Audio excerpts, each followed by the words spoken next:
we're going to use the slides just as backup, but let me start the discussion by answering some of your questions.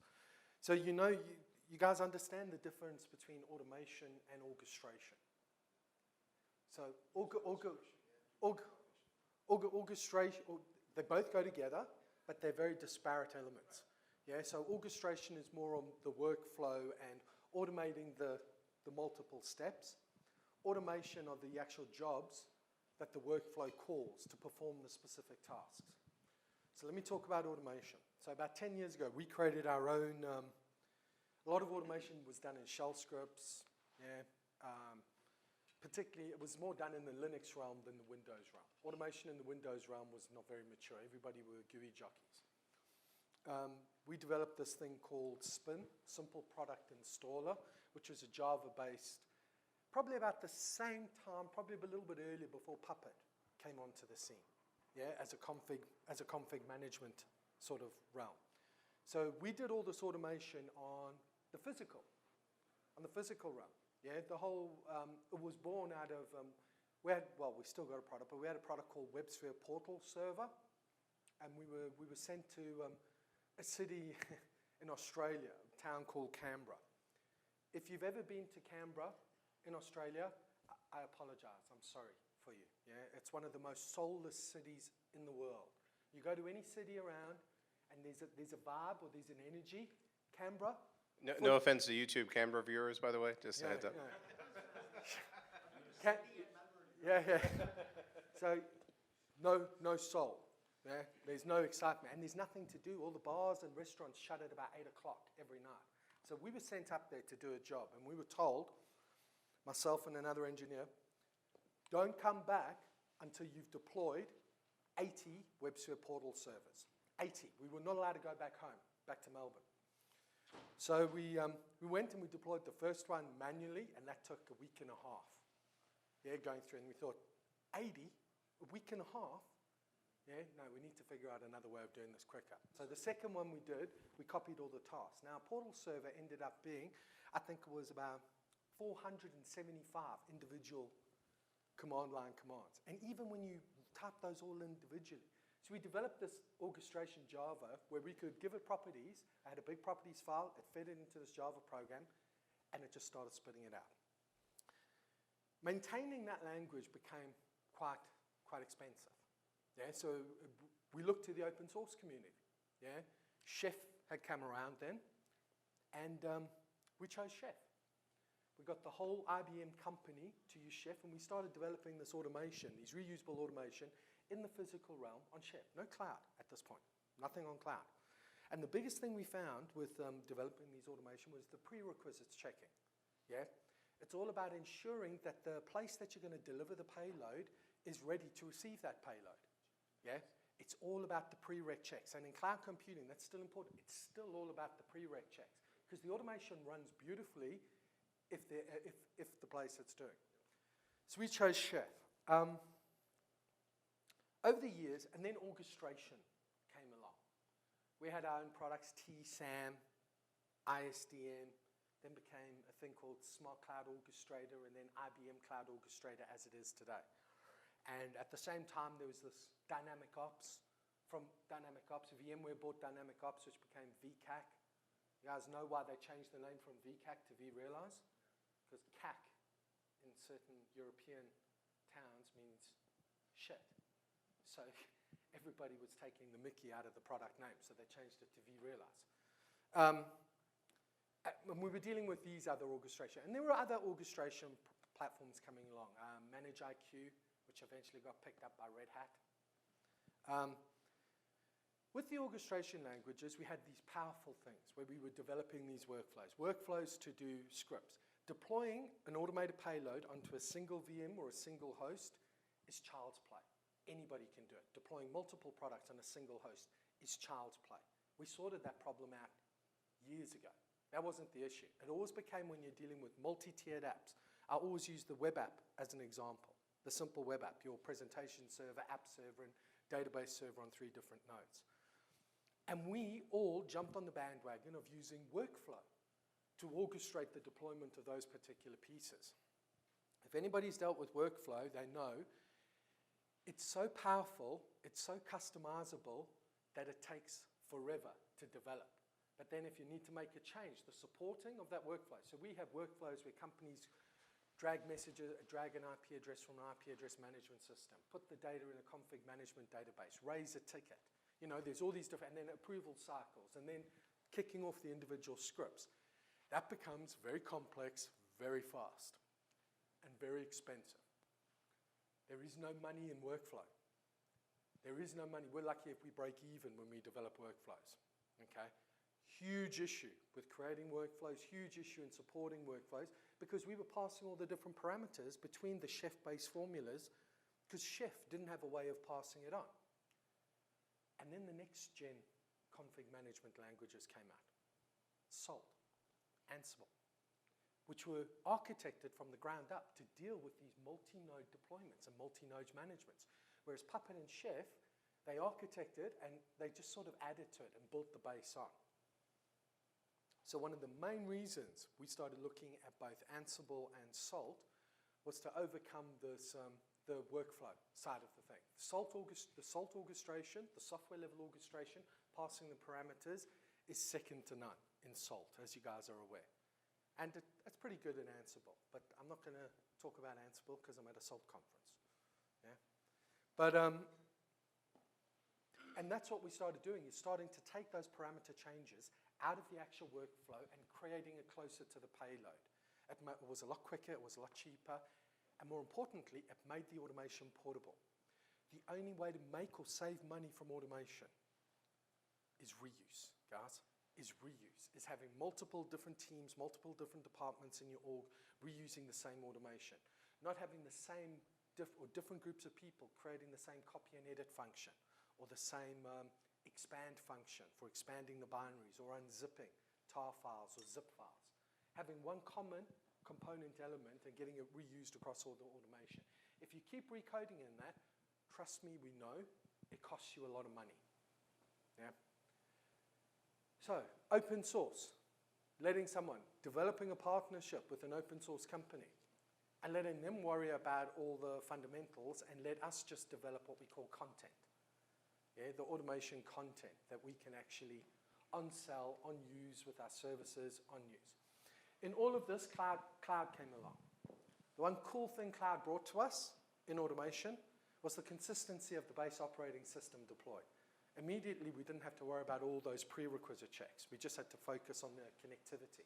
But the fact that we could use a clone or an image, and it was the same every time, was, in the automation game, it actually made our jobs a lot easier.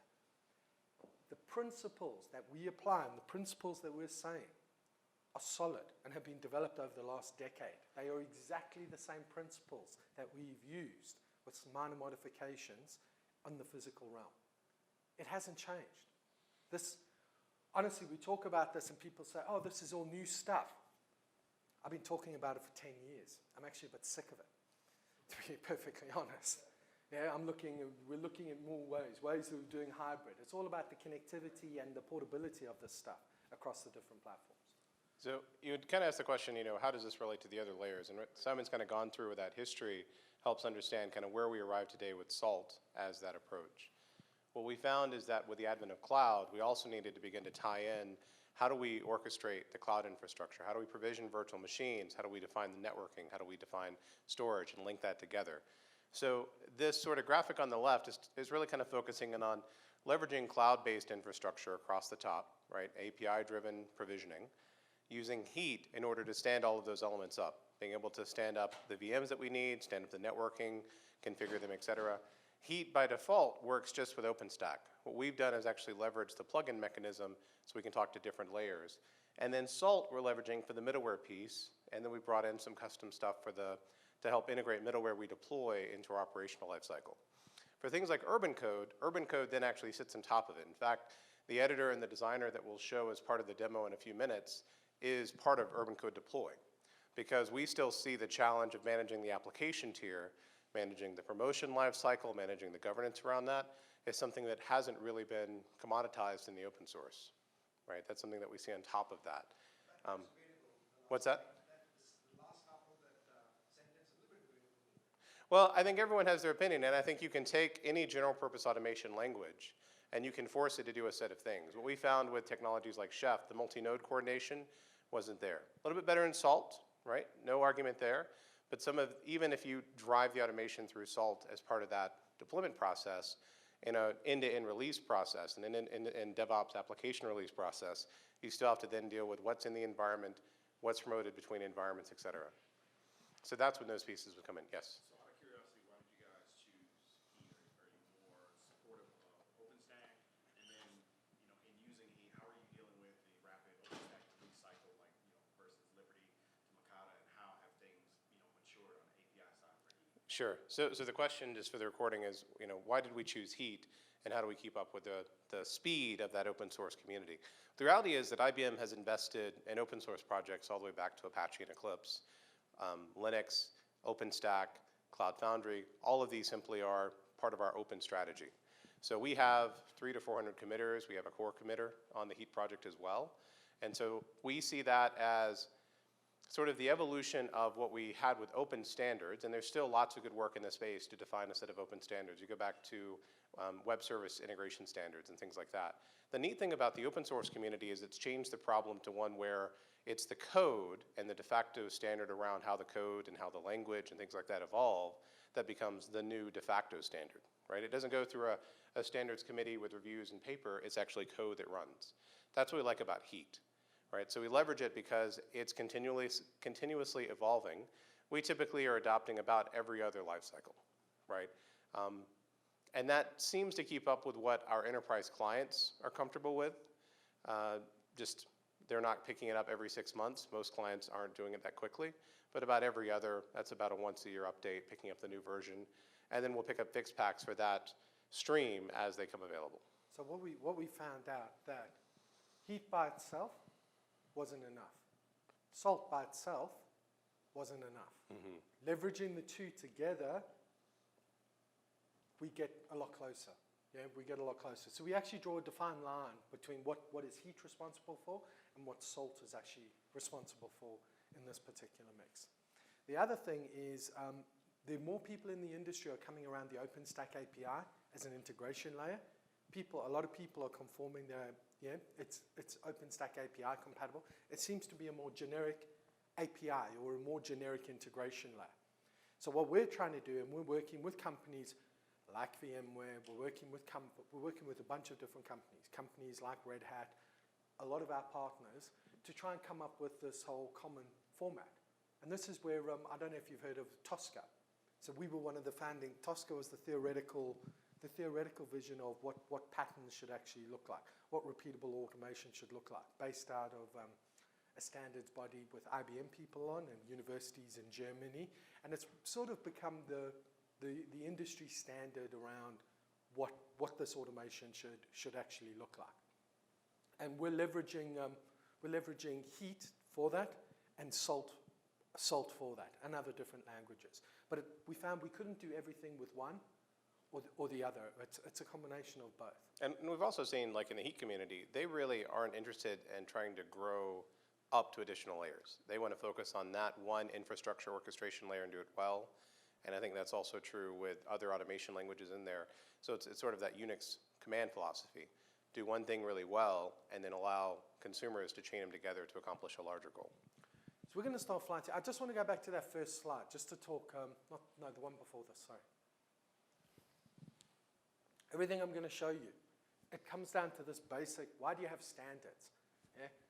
Number one, supportability of the code.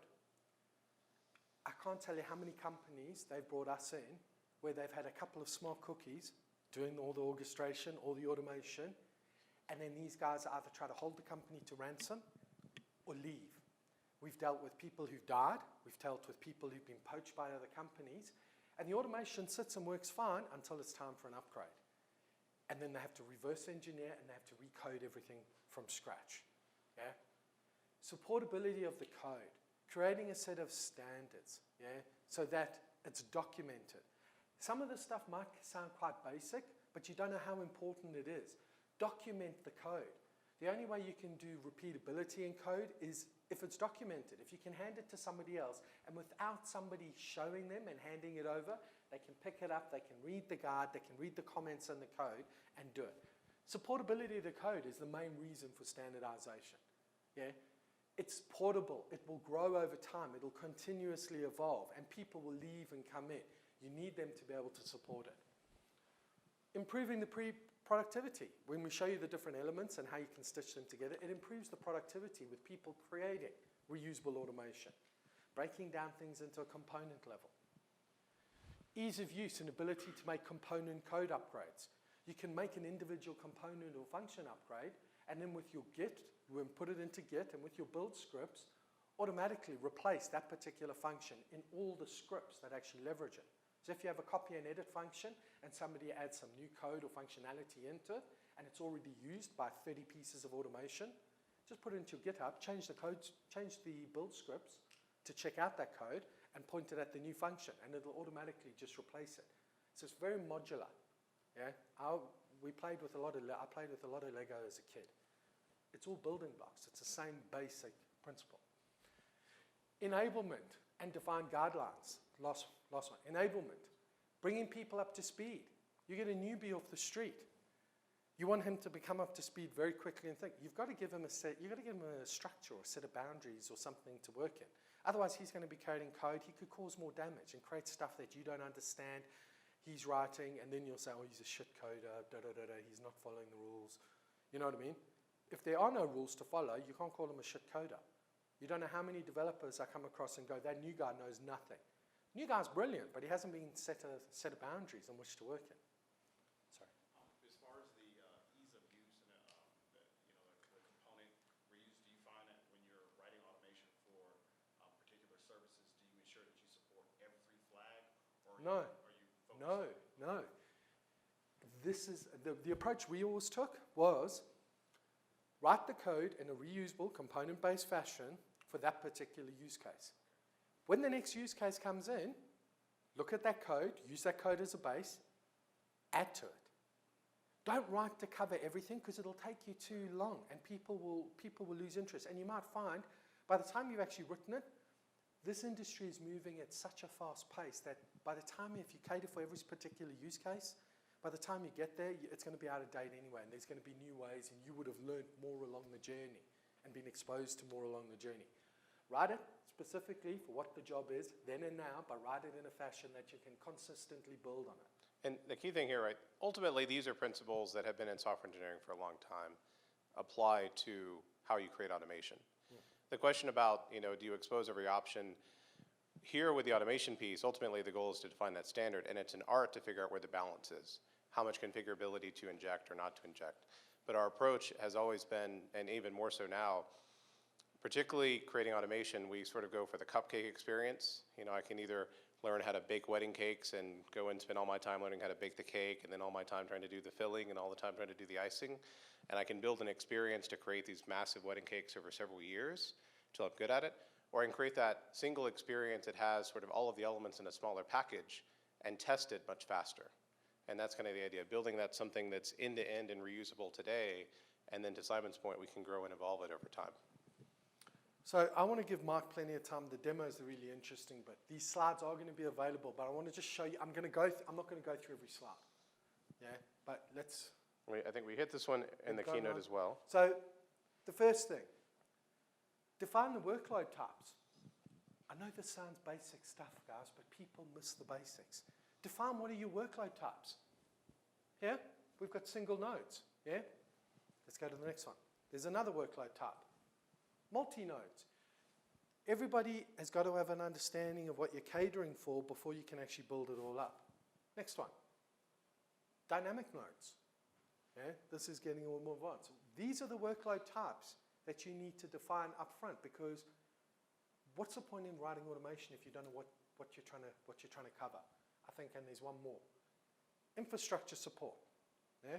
This is the traditional stuff. This is, how do you deal with infrastructure support for Linux and Windows? You've got to create this code so it can be reusable across both platforms. Yeah? Heap provisioning. Yeah?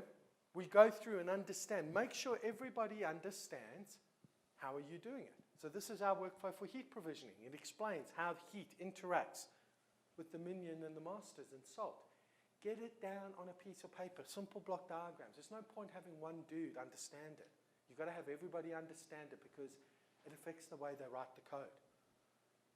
And in fact, we'll kind of see this running in action in the demo. Show people. Go even think, yeah? We show people what an example is. Don't just point them at the SaltStack link. Define your standards. And as you go through, you'll see, if we go to the next one. I'll explain. I've talked a lot about this. Workload automation versus components. Yeah? The components, both are reusable, but the workload automation is the entire, what we call a pattern, or an IBM open pattern, is the entire construct of multiple different salt formula, a heat template. The components, these, if you can get to reuse on this lowest level, guys, we've tried and failed so many times over the 10 years. Yeah? We've tried and failed. We're giving you, learning our mistake. We're giving you from what we've learned over the years. And we've had to reset everything 4 times now in 10 years. Yeah? 4 times. If you can get it down to the component level, you're laughing all the way to the bank. That's the lowest level. Yeah? That's the lowest code level. It's by functions. Yeah? And we'll go into some more examples of this. Git layout. How many hours okay, when you do this, you've got to set up a committee. Yeah, you get somebody from the development, you get somebody from operations, you get the different parallel teams, you get business unit teams, you get the network engineers, you get the infrastructure guys, you get the leads of them. Yeah, all of us have been architects and technical people. Getting all those people to arrange and to come to a decision on these standards is like herding cats. I deal with it every single day. And the best model I tell everybody and our clients is you have that group, and then you have a dictator at the top. It can only be run as a dictatorship, guys, because I've sat with VMware architects, worst cost, VMware and IBM architects, in 3.5 hours in a room, 3.5 hours, discussing how far a period should be in a statement. I'm not kidding. To come to the decision on that. And there's worse horror stories. I know people who've done weeks, months, trying to come to stupid little decisions. One of the first decisions, was the Git structure. Define a standard Git structure. How are these formulas going to come in? How are they going to be checked out? Next one. Formula file structure. The naming conventions. The macro structure, yeah, showing people what are the components in a pattern. What are the components? Make it clear. Yeah? Next one. We decided naming conventions, yeah? Standard component elements, state files. It's fairly self-explanatory.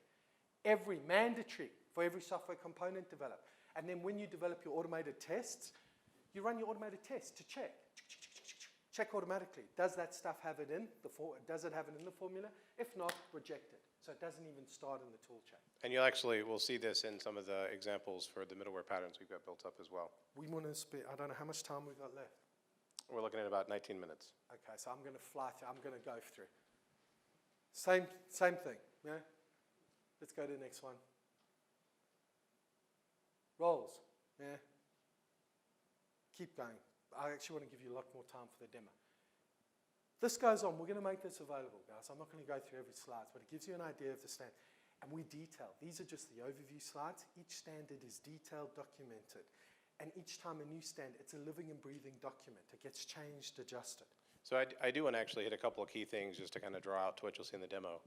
So in this case, we saw the standard states that must be defined for every one of the pieces of middleware, the different components that are created. Each of these approaches in terms of how we layer the different data, the scope of the defaults, where it's overridden for pillar data, where it's actually applied in the state, is something that we tried to make sure was very clear. When we look at the actual pattern itself, what you'll see is the pattern is organized around the roles, which nodes are assigned which roles, and each of those are tied back into generating pillar data as part of that heat deployment process, so that we have the specific parameters that came in from that particular deployment.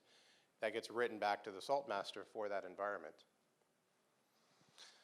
When we look at the actual orchestration level, ultimately the minions are going to have all the pieces that are required for the salt minion bootstrapped into it as part of the heat deployment process, along with any additional parameter values that come in through heat, so that we then at the end of this process, once we've basically got everything provisioned, got the configuration laid down, the orchestration that we run will then go through and actually bring it up to high state and get all the middleware pieces installed.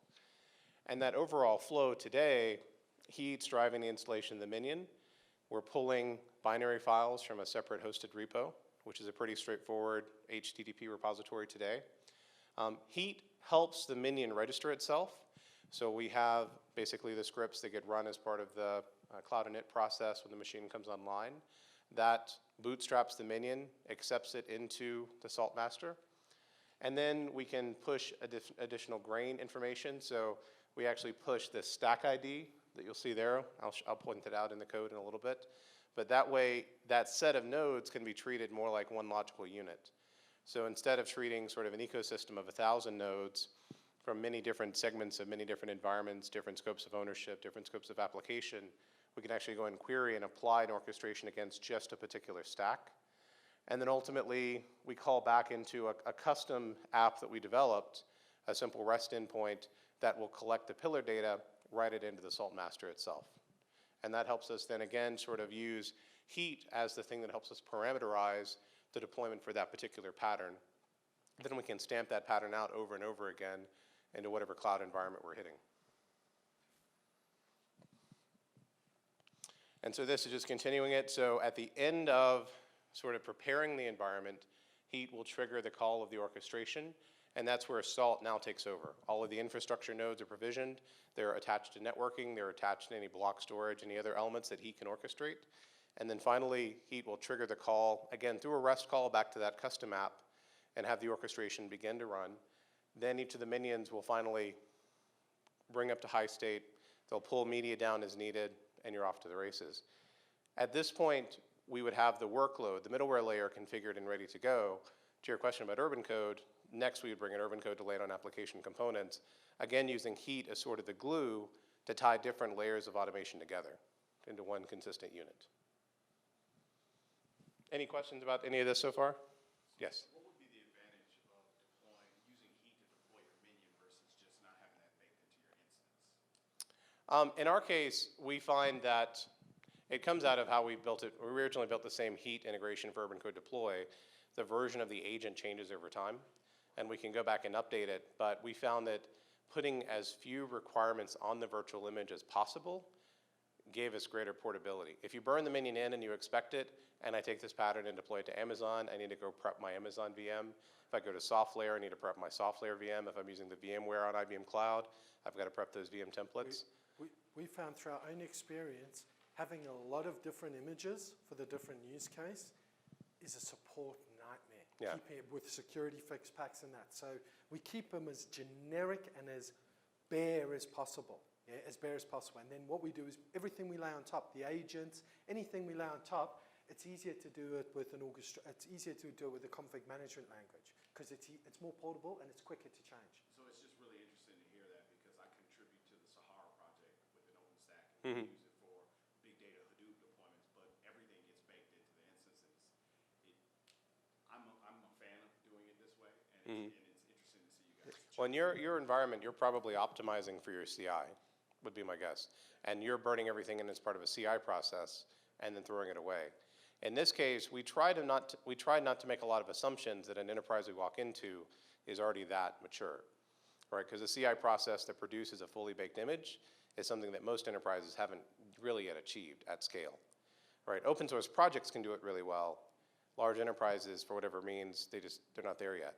So this, if you did decide to go and have a CI process that's constantly building out new images overnight and then plug those in, it still continues to work. We would basically take the steps out that install the minion, but we'd still inject pillar data. We'd still inject the role in the environment into the VM itself. We'd still have callbacks to push the pillar data into the heat master. The rest of that would still apply. We just take out the one step that installs the minion. Where we found it slowed down wasn't the initial creation of the image. was the sort of portability of the image as new updates came on, applying security fix packs, yeah, changing, you wanted to add another piece, another agent, or another piece of software or infrastructure into that image. You've got to run all the baseline tests against everything else and then the new infrastructure. So it was a case of keep the images as vanilla as possible, apply the updates. How have you seen the load on the heat engine? So honestly, we have found that there are some things that you have to do around how you customize the database, right? The configuration of the database can have a pretty big impact on the performance. So that's an area that we've just invested time to optimize and to drive forward. Other limits that you might hit, by default, heat will limit the number of stacks within a keystone tenant to 100. You can change that configuration option pretty easily. But other than that, the heat engine itself is really just acting as a user agent against these other REST API endpoints. And it's designed, like all the other OpenStack projects with microservices, so you can scale up the workers to get more overall throughput. But you definitely want to still have your database backend and your RabbitMQ or messaging backend already set up in HA as well, just to make sure that those don't become bottlenecks as part of the heat service process. So what I'm going to show you first, so I'm actually running part of our architecture locally as Docker containers. That's another aspect. For each of these environments we're managing, we actually have a Salt master in a Docker container. We have our custom app in a Docker container. And in fact, there's even another data-only container for the Salt volumes, which is not actually running, but it's linked to by the others. So we actually push a lot of the state content for Salt into that separate container. And then we have a compose file to bring them up. So let's take a quick look inside of our Salt master. And this will just kind of give you a tour of what we were looking at from the standards. So in this case, we've actually loaded some of those components that Simon was talking about for different pieces of IBM middleware. The demo I'm going to show you is an IBM web stack, but ultimately we are creating content from many different third-party vendors. Oracle is one we hear pretty often, as well as open source, Apache, et cetera, Tomcat. So in this case, though, if I drill in to the IBM WebSphere application server, as an example, we'll see these standard states that we saw earlier, right? Fix pack, init, install, prereqs, start. That's following that standard that's laid down for the different states. So every piece of middleware that I show you will have those same ones applied. And then we have... Whether they're used or not. So yeah. They could be just empty state files, but whether they're used or not, they're applied. Yeah, we don't leave them out because so everything is printed the same. And more importantly, it's for adoption and it's to get the human brain. You see it all the time, repetitive. Everyone starts coding. So everything is exactly the same, even if they're empty files. And then when you dig into it, they're all, and when you get into like the install, can you guys read this text okay? So if you look at the top, right, we're actually kind of always following a standard pattern of downloading the archive and then extracting it. There may be some custom cases for how we'll go pull it, but there's a substitutable value for the software repository. Over time, I expect that we'll see that become more, just more mature, managing the version through a repository like Urban Code or Artifactory or something along those lines. But just in order to make it as portable as it can be, it really just requires that web server endpoint. Those get extracted out, and at this point you'd have your media laid down. Then we get into generating the configuration files that are required to actually install the product. So in this case, you can see the command that's running to help drive the installation. And just above that, we see parameter values that are getting written into the installation configuration files. These parameter values go through that various layers of scope, right? The default, then whatever I'm going to override for the heat blueprint, then whatever might get substituted down at the actual recipe or the formula itself. But ultimately, these are things that you can tweak when I deploy the pattern through heat and to get written out correctly into the pillar data for that particular stack. And then if we go and look at the others, so like start, again in this case, actually the start in this one is one of these sort of no-op starts. Let's look at, see if Fixpack is documented here. So here again, FixPack just follows a standard process for running the installation of the FixPack using the installation tool. And if I scroll up, there should be a variable here for what particular FixPack version, what feature list, et cetera. And again, these parameters, that's something that we're managing at the pattern layer. Okay. So with that, let me switch over. So what I want to show you here, so I'm actually logged into SoftLayer, running in an environment in Amsterdam. We've got a VMware environment that's deployed in that context. And in this environment, we've got several virtual machines that are running.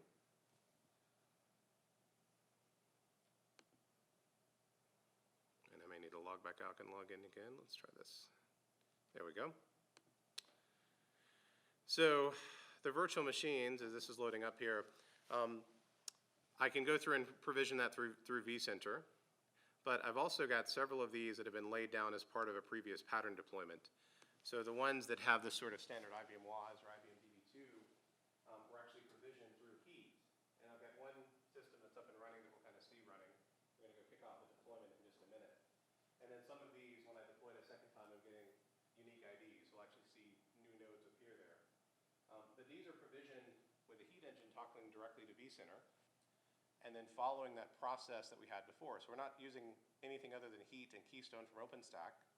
And that's what we talked about when we mean portable open patterns.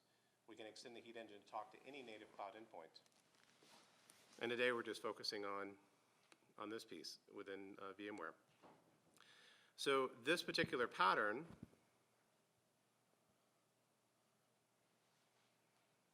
I'm just making sure my login session hasn't expired here. So this particular pattern, this is actually part of Urban Code Deploy, and it's a key component of what we're building out with open patterns. We're using the designer that allows us to create heat blueprints. The graphical representation is just a rendering of what's actually in the heat blueprint. So here if I scroll down, actually let's just use our outline view. We'll go find a server. And this pattern is kind of exemplary of what we think we need to create content for.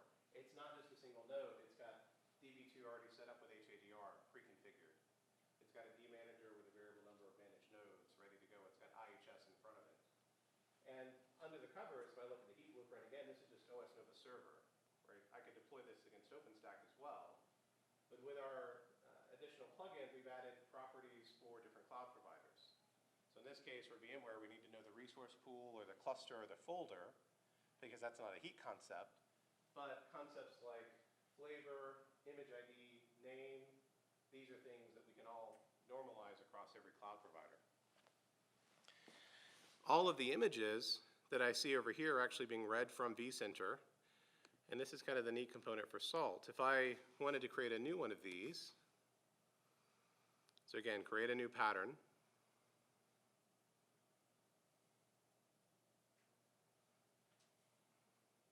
Then I can come in, and my network here, I'm running through my iPad because I don't actually trust the local conference network here, so it's a little bit sluggish on me. But I could take one of these VMware templates, drag and drop it over. That's going to create all the content in heat. And then all of my components, I can see Urban Code Deploy components, that's this little colored square. But all of these are the salt states and salt formulas read directly out of GitHub. So we're actually querying for all the public repositories, and then we can plug our own in as well. If I wanted to describe adding Apache to this node, I can do a drag and drop directly into the text or in the diagram, and we'll show you all of the different states that you can apply. Ultimately, this will probably be a checkbox versus a radio action, but you get the idea. So here, if I pick something like, I don't know, Apache config, and click OK, now, to refresh here for me. Oh, the love of live demos. Here, let's do this real quick.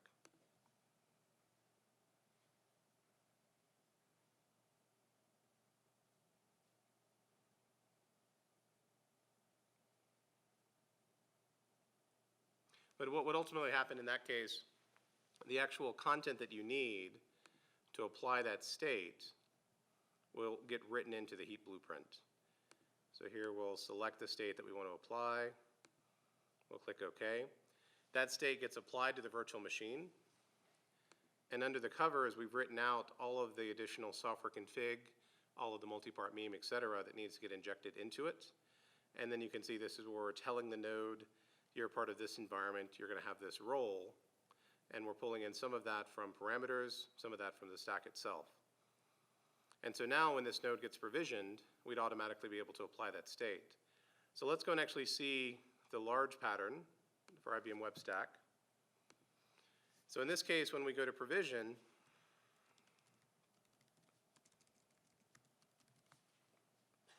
we're picking a configuration file. This is a concept in Heat just to plug in different parameter values.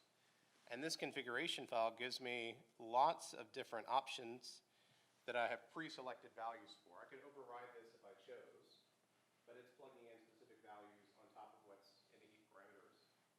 But each of these different elements will get written back into the pillar data if I modify it and customized as part of that SALT deployment. And I can also adjust things like the image. So if I was kind of automatically creating a CI image every night, I could pick the new one here just by changing it.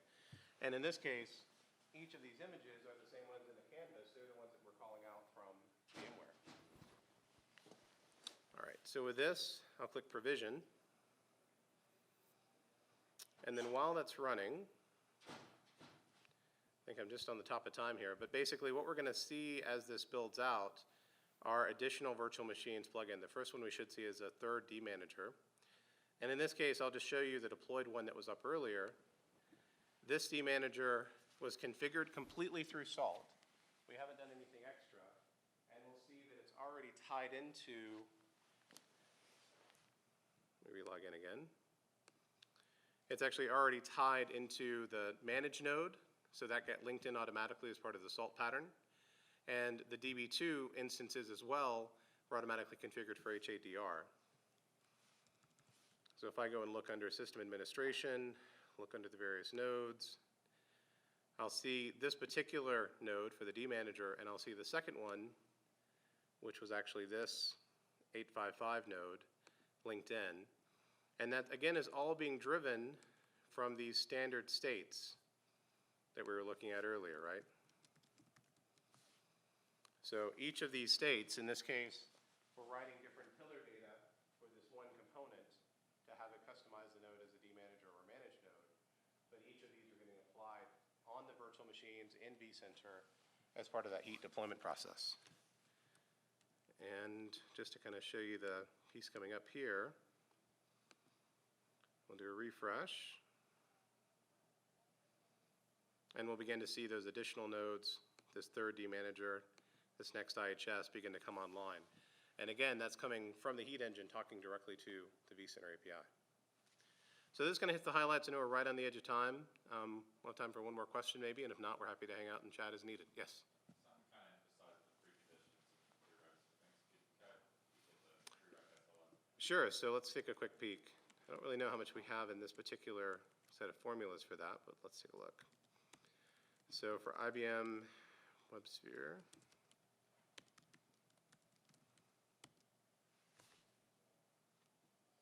so in this case for WAS, prereqs include things like generating out settings from that Jinja file that we had earlier, making sure certain file limits are set correctly, common configuration problem that can cause issues later, ensuring that the user and groups are defined correctly for WebSphere as needed. So it's those kinds of things, and obviously with SALT, any states that you can put in a SALT formula to validate, you can put in here as well. But I think this is actually a pretty good representative example of what you would typically do. All right, any other final questions? All right, yes. So is it sometimes also the case that you have to, I'm not into open use and OpenStack, but is it also sometimes the case that in orchestration you have to go back to each, for example, to provision a new node or just something dynamically, or is that rarely the case? So I think the question is, you have to go back to Heat to add nodes. And it is true that if you're going to continue to manage it as a stack, you would. And so like in this case, if I said provision, I can say provision to create new.